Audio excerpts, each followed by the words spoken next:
Dans les profondeurs de l'océan, au large de Madagascar, un chant mystérieux résonne, repris en écho encore et encore. L'oreille attentive peut alors percevoir le dialogue secret des baleines à bosse. Chaque année, de juillet à septembre, elles affluent par centaines dans cette région du globe. 5000 km de traversée depuis l'Antarctique pour rejoindre les eaux chaudes et peu profondes des côtes malgaches. Les baleines, en fait, ce sont des espèces de mammifères marins qui font partie des cétacés. Et ce sont des espèces migratrices, donc elles passent à peu près 120 jours en Antarctique pour se nourrir. Après, elles font la route migratoire qui fait environ 5000 km de l'Antarctique jusqu'à Madagascar. Et elles viennent ici principalement sur les côtes de Madagascar pendant l'hiver austral pour se reproduire et pour mettre bas. Les trois canals entre la côte est de Madagascar et l'île de Sainte-Marie représentent la pouponnière idéale pour ces mammifères marins. À la surface, les observateurs retiennent leur souffle dans l'espoir d'apercevoir celui des baleines. C'est assez facile en fait dans ce canal, simplement parce que c'est beaucoup plus accessible à l'homme, vu qu'on est dans un canal. Donc on arrive à les observer facilement. On peut juste voir par exemple à une distance près des côtes, on peut déjà croiser les baleines. On peut aussi aller très très loin, ça dépendra de leur voyage. Et vu qu'ils sont dans leur habitat naturel, donc il faut vraiment suivre leur rythme. Tous les ans, près de 1200 individus sont observés au large de l'île, attirant dans leur sillage de plus en plus de touristes. Il y a encore une trentaine d'années, la migration des baleines dans la zone suscitait l'indifférence.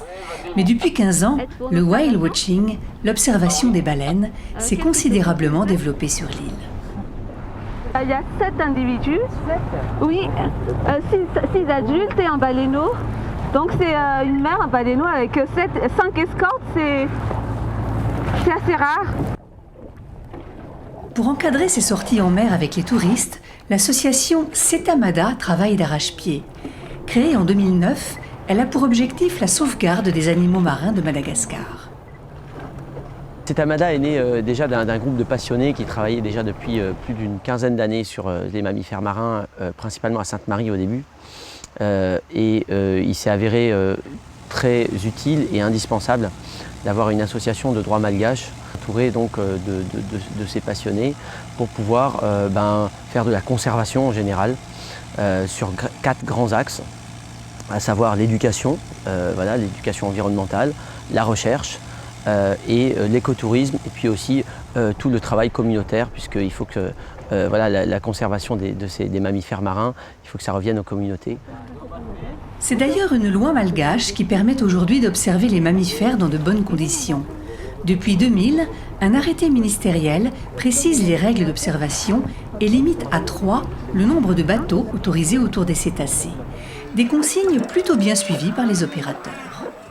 L'observation, il ne faut pas la faire n'importe comment. On a un code d'approche, un code de bonne conduite. On va respecter des distances.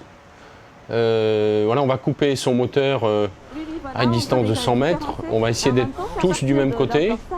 On va limiter le bateau à 3. Et puis on va être en parallèle, parce que les baleines, elles ont les cervicales qui sont soudées. Alors il ne faut pas les suivre par l'arrière, parce que ça peut les déranger un petit peu.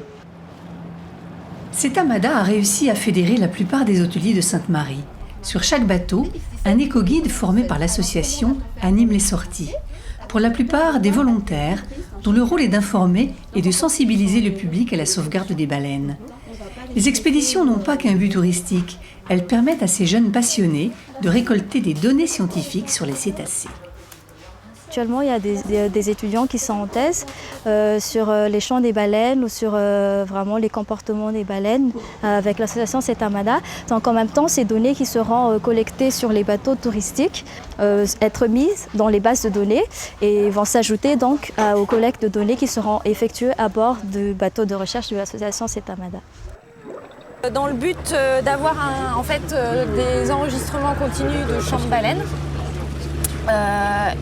Donc en fait ça enregistre à peu près 22 heures de chants de baleines sur la carte à chaque fois. Et après il y a un étudiant thésard en acoustique qui va analyser ces chants. Les touristes eux-mêmes sont mis à contribution. Les centaines de clichés qu'ils auront réalisés ne serviront pas que de souvenirs de vacances. Ils permettront aux éco-guides de procéder à l'identification des individus grâce aux images des nageoires caudales spécifiques à chaque baleine. L'implication des observateurs et le développement du whale watching constituent à ce jour le meilleur rempart contre le grand danger qui menace ces mammifères marins. Une des alternatives économiques à la pêche, on sait que la chasse à la baleine constitue un problème géopolitique mondial. On a des pays qui donc continuent à chasser la baleine. On sait que ces espèces sont en migration, donc quand elles ne sont pas à Madagascar, elles peuvent être chassées dans d'autres océans. Les mêmes baleines qui sont observables ici. Et donc de pouvoir prouver qu'il y ait vraiment une valeur économique va inciter l'homme à les protéger. C'est vraiment une alternative importante. Et en tout cas, c'est une alternative qu'on en prône, mais il faut qu'elle soit responsable, il faut qu'elle soit faite dans de bonnes conditions. La sauvegarde des baleines commence donc par leur simple observation. Un bien petit geste pour un spectacle grandiose, à couper le souffle.